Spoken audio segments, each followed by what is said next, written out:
In 1730, Abulkhair Khan of the Junior Court wrote Anna Ioannovna, Empress of Russia, asking for her protection. His submission in 1731 is considered as a date when Kazakhs became Russian subjects, despite he did it without an agreement with other Khans, sultans and starshinas. What were the motives of Abulkhair Khan in approaching the Russians? Many traditional Soviet historians claim that the main motive of Abulkhair was seeking a protection from Dzungars. However, the evidence suggests that Abulkhair was motivated by political ambitions and his desire to strengthen Kazakh Khanate. The protection from Dzungar Khanate is a very popular possible reason to explain Abulkhair Khan's actions. However, there is no evidence supporting that Dzungars were a real threat to Kazakhs at 1730. Bodger stated that the victory at Angrahai was a clear indicator of victory over the Dzungars, even if Dzungar Khanate was a huge threat for Kazakhs during the 17th and the beginning of 18th century. Indeed, if Abulkhair was concerned about the possible war with Dzungars, he could easily use this as an argument to persuade starshinas that he was acting in the common interest. However, he stated that he had done this because he had only the title of Khan but no real power of his subjects. He wanted the protection of a great monarch and wished to live in a civilized style. Moreover, in his appeal to Russia, Abulkhair neither requested protection from Dzungars nor mentioned them at all, however, presented peace with Bashkirs as his main motive. Becoming subjects of Russian Empire would guarantee Abulkhair security of his northern borders and would strengthen Kazakh Khanate military. Bashkirs, Kalmyks, Yaik Cossacks and Siberian towns were a real possible threat for Kazakhs from the north. Abulkhair Khan wanted Russian fortress to be built close to his territory, so he will be able to defend himself. The first supporting evidence for this is the rhetoric Tevkelev used in his conversation with starshinas. You are in great danger from the subjects of Russia, first from the Kalmyks, secondly from the Bashkirs, thirdly from the Yaik Cossacks, and fourthly from the Siberian towns. And you will be defeated by them and destroyed for all time. And if you don't wish to be subjects of Russian Empire, I am not going to conclude a peace agreement with you, and I will not bring such dishonor upon the Russian Empire. This was the final point that inclined starshinas to take an oath that proves all of them saw this possible threat from the north. Tevkelev not only spoke about with starshinas in order to manipulate them, but indeed asked for an order from Anna Ioannovna in his letter, and Bashkirs don't want to make peace with him without an order from Her Imperial Majesty. Because of that, Abulkhair Khan sent his emissaries to Her Imperial Majesty to ask for her protection. For Abulkhair it meant not only security from the north, but also an opportunity to carry out his revenge against the Khontai Shah.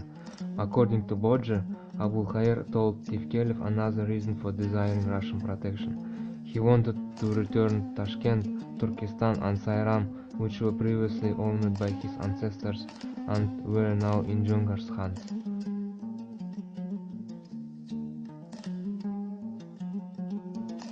By approaching Russian Empire, Abulkhair wanted to centralize Kazakh state and increase his own authority in the steppe. The political and administrative situation in Kazakh Khanate at that time was complicated due to the separatism among the Kazakh tribes and sultans and limited authority of Khan. Even Ivan Kirillov, who had very limited information about the structure of Kazakh Khanate and life in the steppe, in his report The Kyrgyz and Orenburg in 1734 claimed that successors of Mongols were not unified under a single ruler. They fragmented into separate realms and all of them become powerless. They have Khan in name, but he does not wield power over them.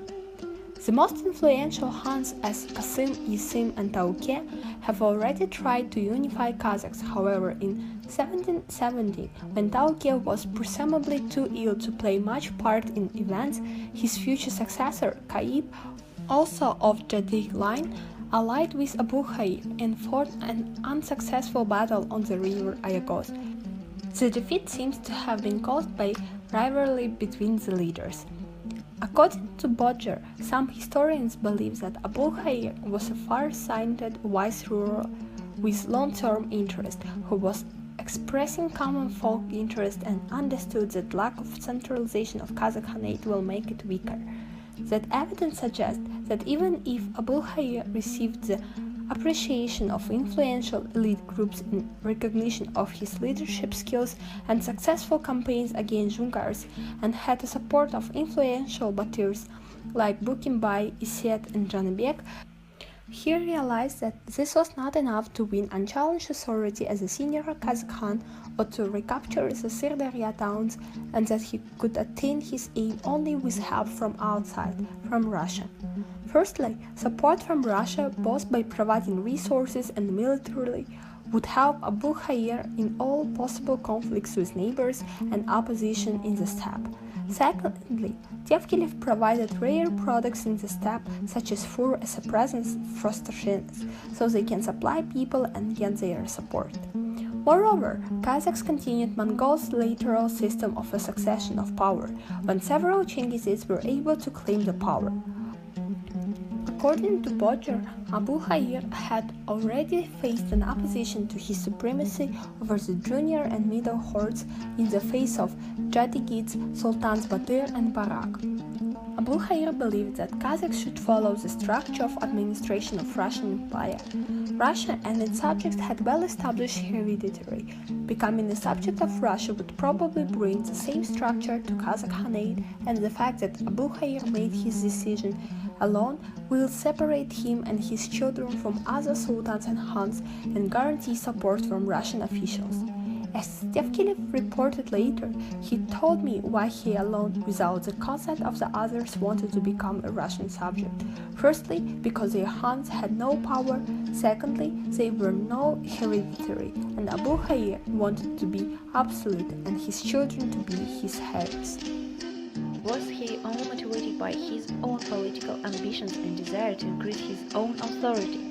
According to Talibekov, Abulkhair was a man of real wisdom, while Basin claimed that he was able to evaluate correctly the very complex internal and international position of the Kazakhs, to understand before others that the Dzungar threat and internal conflict could only be removed with the help of the military might of the Russian state by the inclusion of Kazakhstan within Russia.